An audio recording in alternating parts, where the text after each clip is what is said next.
ओम शांति। आइए सुनते हैं 16 अप्रैल 2024 की शिव बाबा की ज्ञान मुरली और ईश्वरीय महावाक्य। आज परमपिता परमात्मा शिव बाबा ने कहा, मेरे मीठे बच्चे, प्यारे बच्चे, श्रेष्ठ बच्चे, महान बच्चे, तुम्हें सतो प्रधान पारस बनना है तो बहुत प्यार से अपने बाप को याद करो और बहुत ही श्रेष्ठ बनना है तुम्हें अपने, इसलिए उनका ही सिमरन करते रहो तो कलह कलेश सब मिट जाएंगे और तुम जीवन मुक्ति पद भी पालोगे। बाबा ने कहा, ऊंचे ते ऊंच भगवान सबका दुख हरता सुख करता एक शिव बाबा है, उनके सिवाय कोई नहीं है। वही सबके दुख हरने वाला है। सुख का वर्षा बेहद के बाप से ही मिलता है, इसलिए सिर्फ उनको ही याद करो, वही सब कुछ हैं। तुम्हारे बच्चों 84 जन्म अब पूरे हुए हैं। अब पावन बन वापस घर जाना है, शांति धाम परम धाम अपने बाबा के पास। इसलिए अपने देह के संबंधियों को याद करते हुए उनको भी मत भूलो और सबको छोड़ एक शिव बाबा को याद करो। तुम्हें बाप से पढ़कर फिर औरों को भी पढ़ाना भी है। सर्विस करने की नई नई युक्ति भी सीखनी है। बाबा ने कहा, परंतु बच्चों, जिनको ज्ञान की धारणा बिल्कुल होती नहीं, वह दूसरों को समझा भी नहीं सकते। इसमें बाप भी क्या आशीर्वाद करें। बाबा तो कहेंगे शायद तकदीर में ही नहीं बच्चों की है।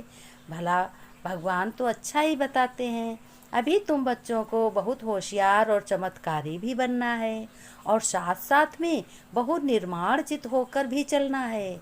जरा भी अहंकार ना हो, बहुत मीठा होकर चलना रहना है। बाबा ने कहा, तुम ही बच्चे पारसनाथ बनते हो। बाबा ने कहा, मेरे मीठे बच्चे, तुम्हें सतो प्रधान बनना है तो बाप को बहुत प्यार से याद करो। पारसनाथ शिव बाबा तुम्हें पारसपुरी का मालिक बनाने आए हैं। बाबा ने प्रश्न में कहा, बच्चों, तुम किस एक बात की धारणा से ही महिमा योग्य बन जाएंगे? उत्तर में बाबा ने बताया, बहुत बहुत बच्चों, निर्माणचित बनो। किसी भी बात का अहंकार नहीं होना चाहिए। बहुत मीठा बनना है। अहंकार आया तो दुश्मन बन जाते हैं। ऊंच अथवा नीच पवित्रता की बात पर बनते हैं। बाबा ने कहा, बच्चों, जब तुम पवित्र हो तो मान है, अपवित्र हैं तो सबको माथा टेकते हो। बाबा कहते हैं कि सभी मंदिर में जा कर के मंदिर में सभी देवताओं के माथा टेकते हो और रूहानी बाप बैठ बच्चों को समझाते हैं। कहते भी हैं कि बाप भी समझते हैं कि हमें इन बच्चों को समझाते हैं।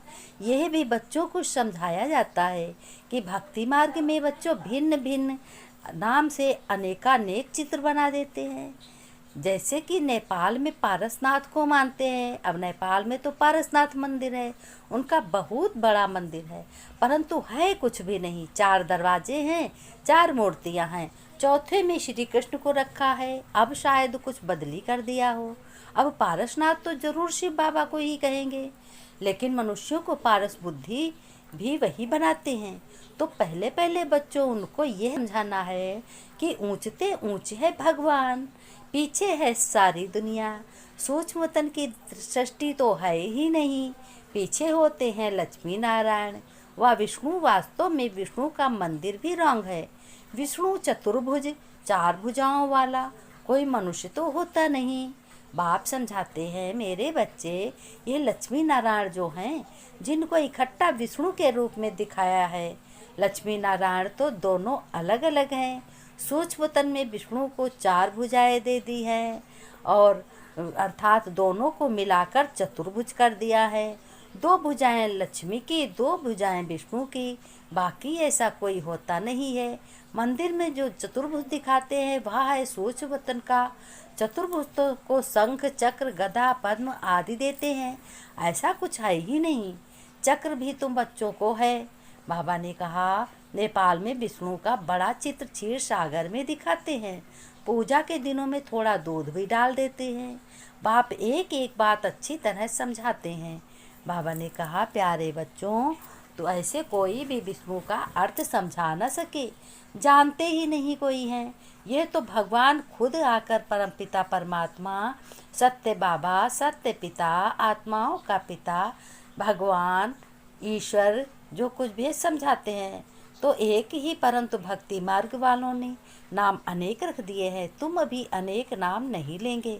भक्ति मार्ग में बहुत बच्चे धक्का खाते हैं, जाते हैं मंदिर, जाते हैं तीर्थ यात्रा, वहाँ गठरी चुरवा आते हैं, गठरी को खो आते हैं और थक जाते हैं। फिर आकर घर में बीमार पड़ जाते हैं। फिर कहते हैं कि अब मुझको तो चलने से बहुत मजबूर हूँ, मैं तो वहाँ तक पहुँच भी नहीं सका। अब भक्ति मार्ग के तीर्थ तो पैर में अगर ताकत नहीं है तो हो न सके। ज्ञान मार्ग में तो ज्ञान सागर एक ही है, वही पतित पावन सर्व के सद्गतदाता परम पिता परमात्मा है। तुम्हारी बुद्धि में बच्चों ये सारा चक्र है, ऊंचते ऊंच परमात्मा है, उनके लिए ही गायन है। सिमिर सिमिर सुख पाओ, अर्थात एक बाप को ही याद करो, तो कला कलेश सब मिट जाएंगे, सब तन के फिर जीवन मुक्ति पद पाओ। यह जीवन मुक्ति है ना बच्चों, बाप से यह सुख का वर्षा मिलता है। अकेले ये तो नहीं पाएंगे, जरूर राजधानी भी होगी। बाबा ने कहा बच्चों, इस पढ़ाई से, अविनाशी ज्ञान मुरली से ही अपनी तकदीर अपने आप ही बनानी है। धारणा में बाबा ने कहा किसी भी बात में जरा भी अहंकार नहीं दिखाना है, बहुत बहुत मीठा और बहुत ही निर्मार्जित बनना है। माया रूपी ग्राह से अपनी संभाल करनी है और घर गृहस्थ की पालना, घर गृहस्थ में ध्यान सभी का अपने परिवार पर बहुत ज़्यादा से ज़्यादा देना है।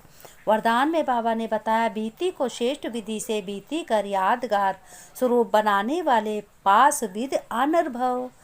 फिर से सुनो, बीती को श्रेष्ठ विधि से बीती कर यादगार स्वरूप बनाने वाले पास विद अनर्भव। अब बीती बात को कभी याद न करो, पास्ट इस पास्ट तो होना ही है। समय और दृश्य सब पास हो जाएंगे, लेकिन पास विद ऑनर बनकर हर संकल्प व समय को पास करो, और अर्थात बीती को ऐसी श्रेष्ठ विधि से बीती करो जो बीती को स्मृत में याद ही ना आए, वाह वाह के बोल दिल से निकले। अन्य आत्माएं आपकी बीती हुई स्टोरी से पाठ पढ़ें, आपकी बीती यादगार स्वरूप बन जाएं, तो कीर्तन अर्थात कीर्तन गाते रहें। बाबा ने कहा स्लोगन में कि स्व कल्याण का श्रेष्ठ प्लान बनाओ, तब विश्व सेवा में सकाश मिलेगी। फिर बाबा ने कहा, मेरे मीठे बच्चों, प्यारे बच्चों, हम रूहानी बच्चों को रूहानी बाप दादा की याद प्यार नमस्ते नमस्ते, गुड मॉर्निंग। बच्चों ने नमस्ते की, हम रूहानी बच्चों की रूहानी बाप दादा को नमस्ते नमस्ते, गुड मॉर्निंग।